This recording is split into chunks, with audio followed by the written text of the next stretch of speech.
এক্সকেএল কোঅৰ্ডিনেশন ফ্ৰন্টেৰ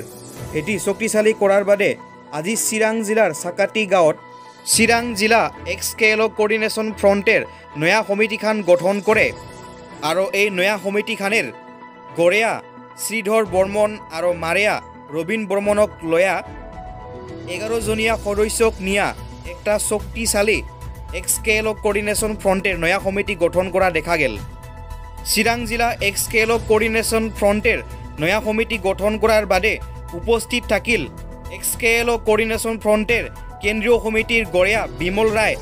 লগতে মারেয়া হরেশ্বর রায় লগতে কেন্দ্রীয় সমিতির গোটাই বিষয়ববীয়া উপস্থিত থাকে। নমস্কার। সব প্রথম আমার সোনার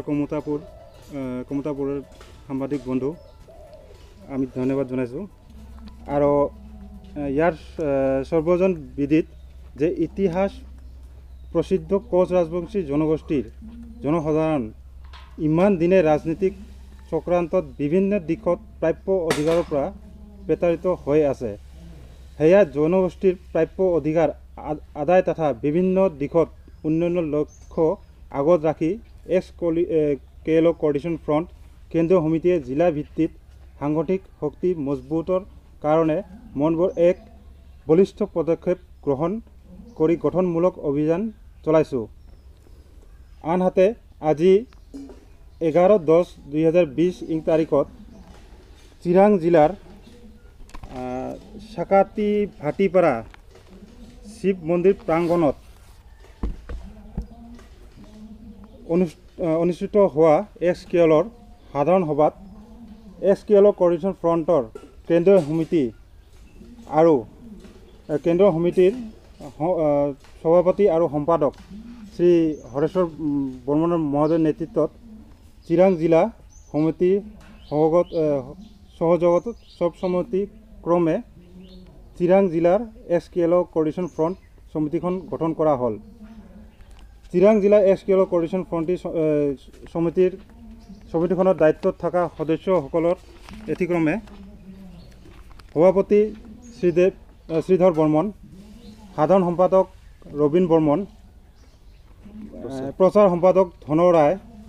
সাংগঠনিক সম্পাদক ধলেশ্বর বর্মন, সাংস্কৃতিক সম্পাদক গৌতম রায় আর কার্যকরী সদস্য হিসাবে দীপক রায়, মণিরাম রায় আর অনন্ত রায়। আর বিভিন্ন মানে আলোচ্য মানে আমার কি করা হল 9 তারিখে গুৱাহাটীত আমাৰ সব যেটা আমাৰ ৰাজবংশী সংগঠন যতবোৰ মানে ঢাকা একটা মানে জনজাতিৰ ক্ষেত্ৰত একটা আলোচনা চক্ৰতে বসা হল। তো ওতে মানে গ্ৰুপ অফ মিনিস্টাৰে আমাক মানে লগত আলোচনা কৰাতে যে অসম সৰকাৰ আৰ কি হয় কেন্দ্ৰীয় সৰকাৰ ভাল একটা মানে কি একটা পোৱা গেছে যে আমাক জনজাতিকৰণ কৰাৰ ক্ষেত্ৰত মানে বহুত আগুৱাই আছে। তো ওর বিরোধিতা ওর কি হতে আমাক সময় দিছে 7 দিনের একটা সময় দিছে যে আমার এতে থেকে কয়েকটা পয়েন্ট দিয়ে আমাক কি হচ্ছে ওই হিসাবে আমাক কি কয় আলোচনা করিয়া তো প্রতিবেদন আমাক দাখিল করা লাগে। তো এই কিহত সময়ত মই সব যত আমার কোচ সংগঠন আছে সবাকে মানে মই আহ্বান জানাং যে এই সময়ত সবাই আমার এক হইয়া আমার জনজাতিকরণটা আদায় করা যেটা আমার প্রাপ্য অধিকারটা আমার আদায় করুন। আর এর বাহিরেও যদি এই জনজাতির ক্ষেত্ৰত কাইবা বিৰোধিতা কৰে ওৰ এগেনস্টত আমাৰ এক্সকেএল কোঅৰ্ডিনেশন ফ্ৰন্ট বিবিধ ব্যবস্থা লওয়াৰ কাৰণে বাধ্য হব। তিনটা অপশনেৰ ভিতৰত মানে এক্সকেএল মানে কোনটা অপশনটা নিলে মানে ভাল হ'ব বুলি ভাবিবা এক্সকেএলৰ পৰা? যোৱা 9 তাৰিখে যেটো মিটিং হৈছিলে তাত আমাক এই সরকারে যে কৈছিলে যে গ্রুপ অফ মিনিস্টারে কৈছিলে যে এজ এ মেসেঞ্জাৰ হিসাবে তাৰ আগত যেটো ইহঁতৰ লগত ট্ৰাইবেল সংঘৰ লগত বা ট্ৰাইবেল সাহিত্য সভাৰ লগত যেটো আলোচনা হৈছিলে ইহঁতে বোলে ইহঁতক মানে 3টা অপশন দিছিলে। এই 3টা অপশনত মানে ইহঁতে কৈছিলে যে আপত্তি নাই যদি আনডিভাইডেড যে অভিভুক্ত গোলফ্ৰাক যদি এসটিকৰণ কৰে প্লেন হিসাবে আমাৰ কোনো এমওসি যেবোৰ আছে কোনো আপত্তি নাই। সেকেন্ডত দিছিলে ইহঁতে এসসি আর 3 নম্বরত ইহঁতে দিছিলে এসটিএন মানে এসটি নিউ মানে কি করলে ট্রাইবেল সংঘ বা ইহঁতৰ কোনো আপত্তি নাই বুলি ইহঁতে কি হৈছে তার মাজতে কি করে এই সভাতে আলোচনা করিয়া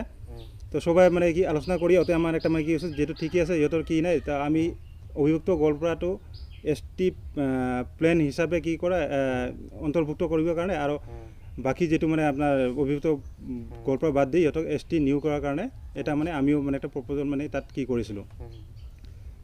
আৰু ইয়াতো মানে আমি ভাবিছিলোঁ যে তাতো মানে যিটো আছে আপোনাৰ বি টি এ ডি যিটো আমাৰ আছে ওদালগুৰি আৰু বাস্কা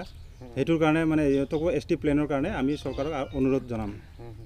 মানে যিটো আপোনাৰ আগন্তুক 7 দিন পাছত যিটো মিটিং হ'ব তাত আমাক মাতিব তাত আমি এইটো ক'ম যে ওদালগুৰি আৰু বাস্কাটো যাতে অভিভুক্ত গোৱালপাৰাত কি লগতে ST প্লেন কৰাৰ কাৰণে আমি অনুৰোধ জনাম মানে চৰকাৰক যিহেতু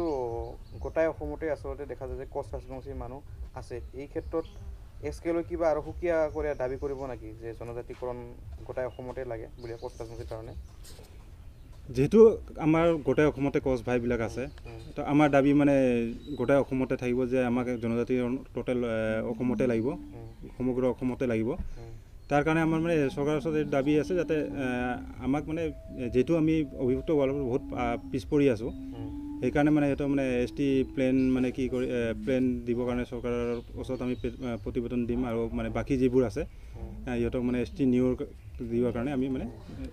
চৰকাৰৰ ওচৰত অনুৰোধ জনাম মানে SKL Coordination Front জিন্দাবাদ জিন্দাবাদ SKL Coordination Front জিন্দাবাদ জিন্দাবাদ SKL Coordination Front জিন্দাবাদ জিন্দাবাদ Sirang District SKL Coordination Front জিন্দাবাদ জিন্দাবাদ Sirang District SKL Coordination Front জিন্দাবাদ জিন্দাবাদ We want Kamtapur Kamtapur Kamtapur We want Kamtapur Kamtapur Kamtapur We want Kamtapur Kamtapur Kamtapur